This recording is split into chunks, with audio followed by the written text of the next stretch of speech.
Good morning, students. Today we're going to be looking at our class, which is seven grade. And today we have a topic that it's really interesting, and I'm gonna try my best to actually make it not boring. I'm gonna be your teacher for this class. My name is Sherina Solis, and I hope you look forward to meeting me and actually work together. All right, first of all, I would like to get to know each of you a little bit better before we actually start the class. So I'm going to be talking a little bit about myself first. So as you can see in the presentation, I put together some of the things that I actually like.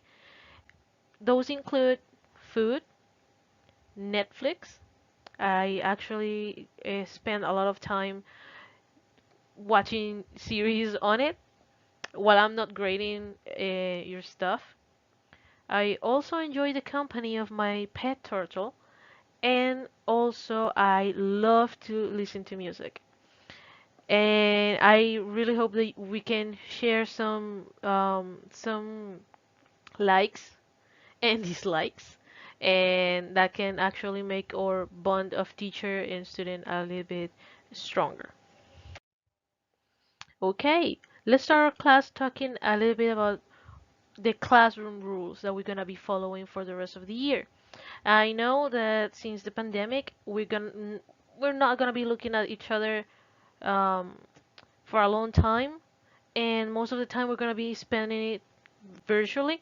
However, I think these rules are really important to maintain a good environment in our class. First of all, we have responsibility. This is a must, guys. You have to be responsible with my class. I really value responsibility. That's a must.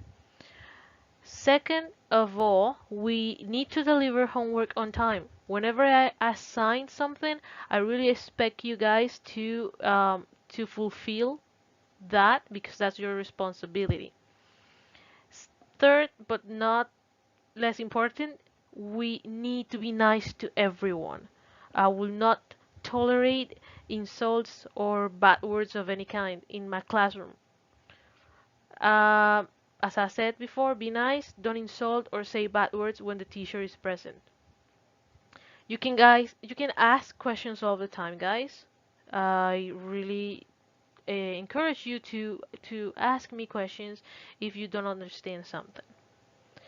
I would also like you to respect everyone in the classroom, and I really repeat myself, and I want to make myself very clear in this aspect. Okay, I really value that you can respect everyone and don't make a fuss whenever you disagree with one of your peers or myself included. Now, let's gonna take a look in regards of our schedule for today. Today we're gonna be looking at conditionals and models. Okay, these two things are like sister and brother. Basically, they go together by hand, and it may be a little bit tricky to get the hang of it, but I'm gonna try my best to actually explain it to you. So conditionals, basically, they are made using the word if, as it says over there, and it is used with verbs to actually explain scenarios that may or not be realistic or realistic happen. For example, um, let's put an example with something you actually like, okay? Let's talk about Harry Potter movies. For example, if Ron had been more valiant or brave, things will have gotten better. That's an example right there. Or something more realistic, okay? Let's use something that you guys can feel or know better. Let's talk about fruit, okay? For example, you can say, you'll be healthier if you eat a fruit every day. You notice how I used if to make a condition or something that may or may not happen, because you don't know if you eat a fruit every day you're going to be healthier. That's that is not written on stone. And we can also say that there are three different degrees of conditional phrases or conditional sentences or statements. There are first, second, and third conditionals levels. And each of those, it deals with a level of realisticness or a different level of likelihood for the events discussed. What does this mean? Well, it basically means that um, there's more possibility for something to happen based on the level of the conditionals. And those conditionals can be, we're going to be talking a little bit more about it in a few seconds. Conditional phrases can be written in two ways. Basically, they can be twisted. You can put the reason here, and then the thing that makes that reason to become reality next to it or backwards. So basically, you can write the if statement first, and then you can leave a comma out of it, and then the condition that applies to is going to be like dependable. All right.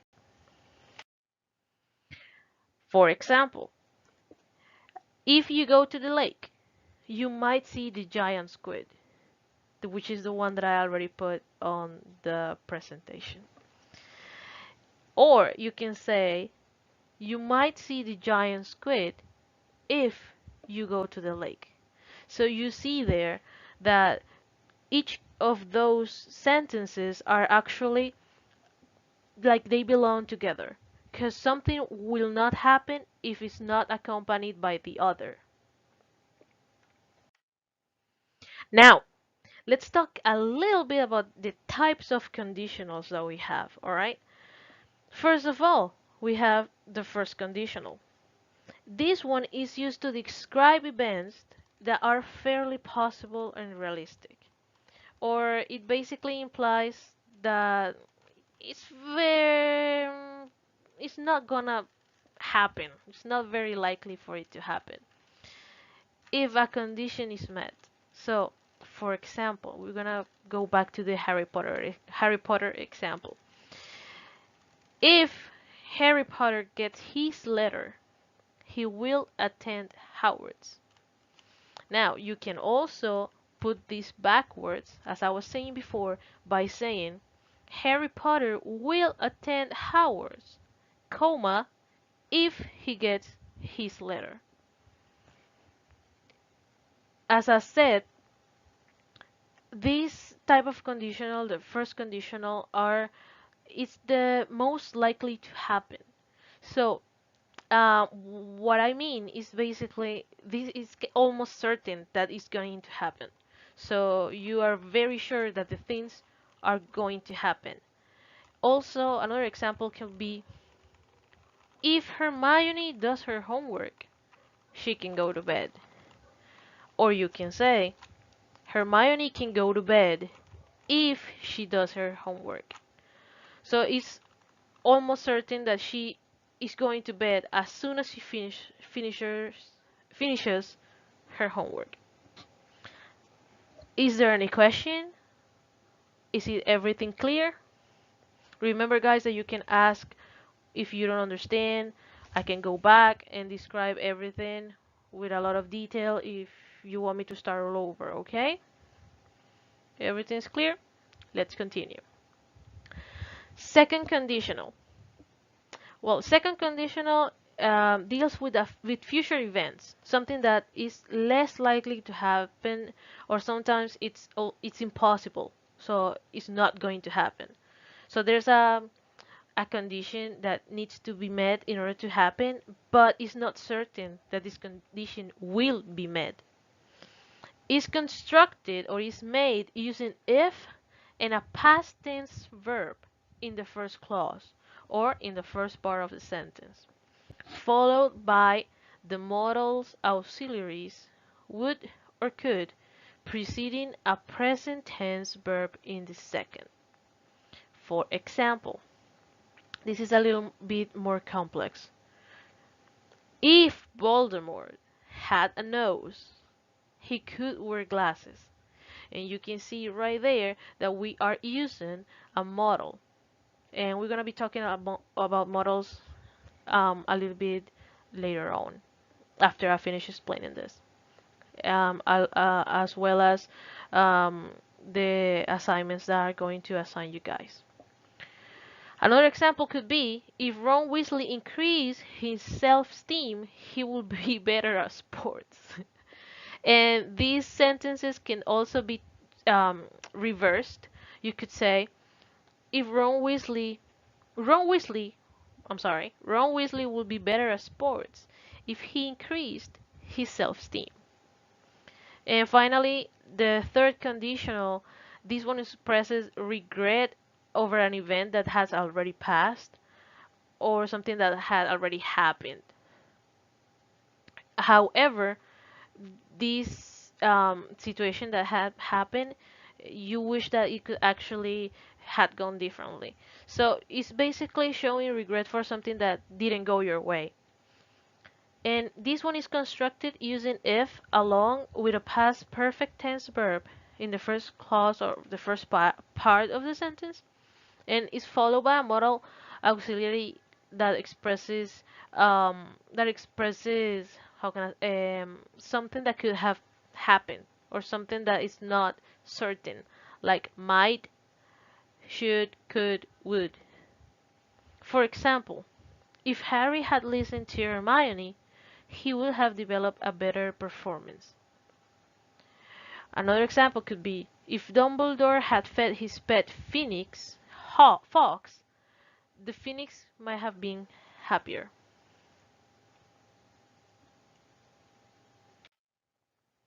Now let's talk a little bit about models and what are they and how can they be used along with the conditionals. So basically models are phrases that they modify the meaning of verbs. And how do I say this? Well, what do I mean with this? Well, some of those models are might, can, should, would, would also. Can expresses that if a condition is met, it is 100% possible that something is capable of occurring. And it is always used in the first conditional, since the first conditional always going to happen. Would expresses that something may happen but is very unlikely. And this one can be used in as a second or third conditional. Could expresses that something that is very unlikely or even impossible, however the condition is met, it may happen but it may not. Might expresses that if a condition is met or not, it may happen or it may not. So basically it's like a doubt, like something may happen but it may not, and it doesn't matter if the condition is met or not, it may not happen yet. Okay, so let's say that again a little bit clearer. Can, something different, something definitely is going to happen. Would, something, it may be even impossible, but if the condition is met, it's going to happen. Could expresses that even though the situation is really unlikely or impossible, the condition may, if the condition is met, then the result may happen. And finally, might expresses that it doesn't matter if the condition is met or not, it may not happen. Now, we're going to apply the knowledge that we just talked about, about conditionals and models, and apply it to food. All right? Since the beginning of the class, I talked about food. Now we're going to talk about it, but using conditionals and models. First of all, let's talk a little bit about the food pyramid. And why is it important? Have you ever um, talked about the food pyramid or the components of it? Okay, so you have learned about this before. Good. Now, you can see over here that we have some groups that we need to actually eat some of those stuff each day for us to maintain a balanced diet, right? Let's begin with the first one that's called fats, oils, and sweet. And it it says on caps, all caps says use sparingly. So we're not required to actually eat a lot of this stuff each day. Okay? Um, Now we have the second group that says meat, poultry, and fish. Dry beans and eggs are included in this group too. It says that we can have 2 or 3 servings of this group. So basically, it's a little bit of portion of our plate. The third group says this one is mixed actually. Bread, cereal, rice, and pasta group. And you can see that it doesn't belong completely to that side. It actually has, I'm sorry, over here you see the bread, cereal, rice, and pasta group is the last one, and that's the one that you're allowed to have like plenty, from 6 to 11 servings. Um, and you can also check below, it says balanced diet, and it's divided, like the plate is divided into the portions from each group. We also have the vegetable group, and it says we can eat from 3 to 5 servings in our plate daily. And the milk, yogurt, and cheese group is divided in the middle, along with the poultry, meat, and fish group. And you can see that basically it's half and half. That means that in our plate we need to divide it equally. Along with daily exercise, a good amount of sleep, and 8 servings of water daily, we're gonna be fine. Do you guys have any questions in regards of this topic? Okay, let's continue if everything is clear. Now that we talk a little bit about food and something that we all know a little bit better, let's make some sentences and a vocabulary using food. I have some examples right here, but I want you to work on it while I explain this and how you're going to write your sentences using modals and conditionals. And while you do that, after we finish the class, I want you guys to send me this to my email. Okay? And we're gonna correct those sentences and explain it for the other class. So first of all, over here we have a vocabulary. We have tomato, potato, nutrition, and apple. Those 1, 2, 3, 4 words we're going to we're gonna use those to create sentences.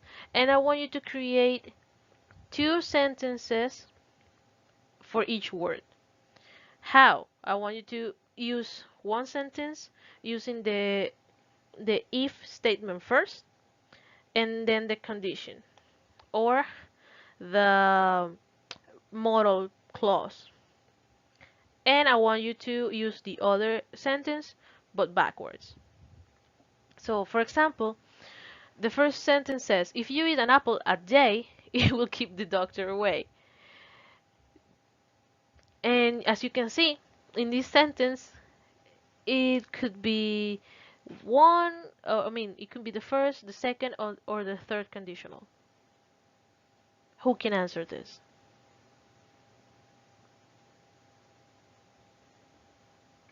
All right, so it's the third conditional. But why is it the third conditional?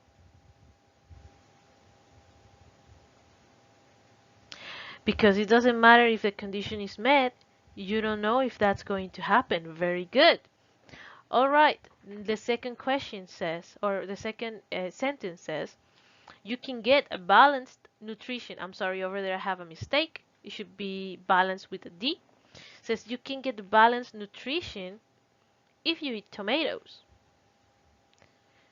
What kind of conditional would that be?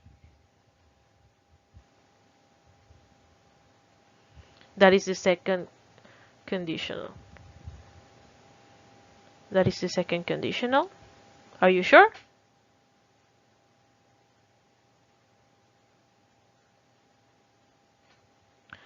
Okay, so the second conditional it is. Well, actually, as I was mentioning, yeah, is something unlikely.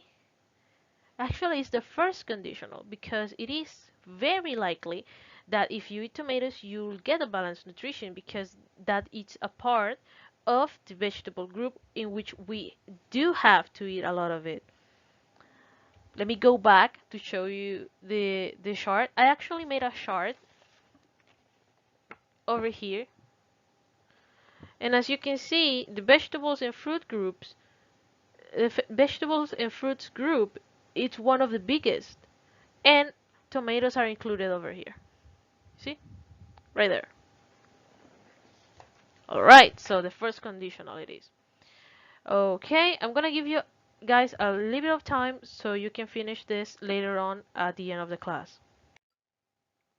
Now let's talk a little bit about the assignments that we are going to um, be giving to you. First of all, I want you to work in pairs with a classmate. You can choose the classmate, and I want you to write down a dialogue. And well, it could be a dialogue or it could be a oral presentation, whichever you like. But I want you to talk about your favorite food, and I want you to actually at the end mention some conditionals or and models. I made an example over here. I put it as the title, my favorite food and its effects in my health. And as you can see, it's ramen, but it doesn't have to be that one. And I also want to mention that it doesn't have to be a healthy food that you like. It could also be a something not so healthy, but I want you to mention what are the effects of that food and in your health. And I want you guys to point out if I want you to point out if you should eat it a lot or if you recommend to eat it in a more reasonable way or amount. Um, and the second assignment that is going to be for next class as well is to create a collage based on the food pyramid that I show you. And below it, I want you to include some sentences using conditionals in its design. I showed it to you before, but I'm gonna show you again. This is the collage I made. And you see the depiction I used and how I named over here the different groups. And I want you, I didn't put the sentences in here, but I want you guys to write sentences. It could be on the back too. And I'm going to be using a rubric to evaluate those based on the creativity that you guys put into it. And the sentences, I want you to also point out what conditionals are. And but basically, I will be grading it in terms of creativity. I'm going to put an example also. I'm going to show you right here in the presentation. There it is. And that's the one that I actually did over here. I wrote down some, not only sentences, but I also put on some nutrition facts that I copied here as well. As you can see, it has a lot of sodium, and I also, as you can see, show something that is not very healthy. However, I want you to point out, you can point out ingredients, nutrition facts, cooking method, whatever you like, as long as it includes something that valuable that we can take from that decision or that food that you actually presented. And if you want to show us how you prepare that food, you can also include it with your partner, as long as you remember to write down some sentences and mention them in the presentation. I'm not going to correct you right away, but I will. We're gonna practice a lot before you actually present this, and I want you guys to answer some questions. For example, um, you didn't tell me, guys, if you like tomatoes or if there's some kind of food that you actually like. All right, so some of you guys are saying that you don't eat broccoli. All right, you don't like. Why don't you like broccoli? Okay, so you don't like broccoli because of the taste. However, if you chose to put that into your presentation, you can say why don't you like it, and you can say you can use actually the the the models to say why don't you like it. So that's really good. Who else wants to share the food that they don't like? Okay, so you don't like cauliflower? I don't like it. I don't like it either. Okay, so